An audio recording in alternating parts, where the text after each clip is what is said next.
Uy, eto na naman tayo. Luto-luto lang pag may time. So, my recipe for tonight is adobong kangkong with a twist. So, my ingredients are garlic, onions, black pepper. Of course, I always want to use the ground pork, the lean, less fat. And then, what I'll do is brown ko na siya. So, nag-brown na. And on my left, I'm cooking tokwa. I'll be putting some tokwa in it. So, this is the meat. And now, I'm putting some soy sauce. Getting ready sa kangkong. And then some pepper. Okay.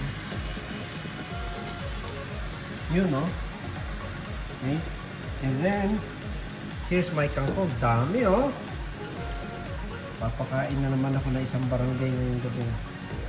So, if you're nearby, Lina, let's have a kangkong feast tonight.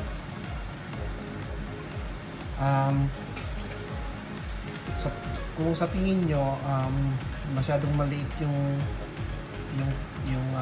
lutuan ko, pero pag naluto ito, konti na lang ito. So, we'll let it cook a little bit. Okay? So, ang gagawin ko is takpan ko siya para maluto ng konti. Pero medium flame lang ako para hindi siya mabigla.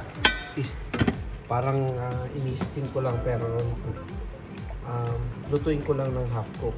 Meanwhile, what I'll do is I'll turn off the tokwa, and then hahatiin ko na rin to. Slice ko na rin tong tokwa. There you go. Kita mo naman, ang sarap, oh. Oh. Ang kinuha ko is yung medium, para hindi magkalasoy-lasoy. So, hindi naman masyadong matigas. So, isasama ko lang yan para kangkong na may tokwa with ground pork.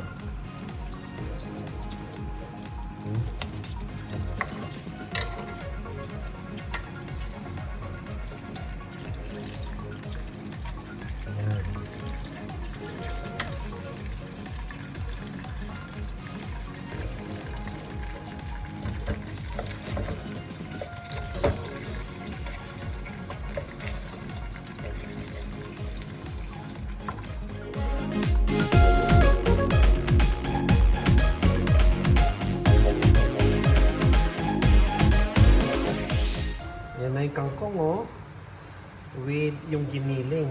I-mix ko na to, and then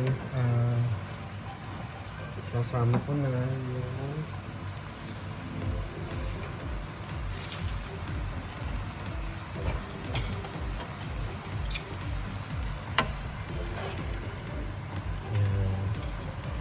para mag-spread siya.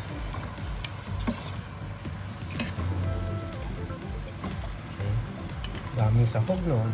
Mas marami yung pork. Pero ang nangyayari is ano yan, masarap yan mamaya. So I'll add the tokwa. Okay.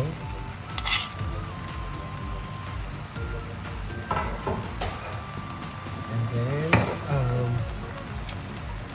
pagsamahin ko sila.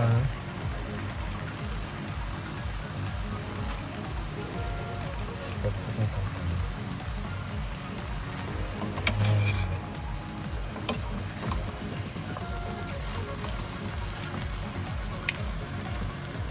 So the last one would be yung aking oyster sauce.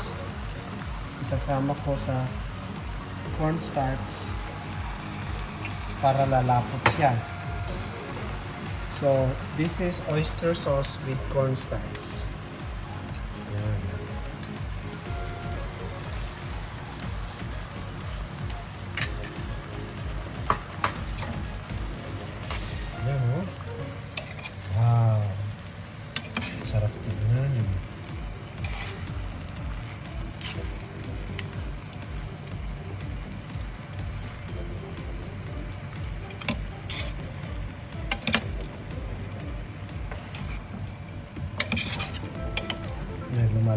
na siya.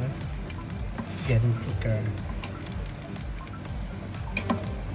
In English, this is called water spinach. Or in Filipino, we call it kangkong.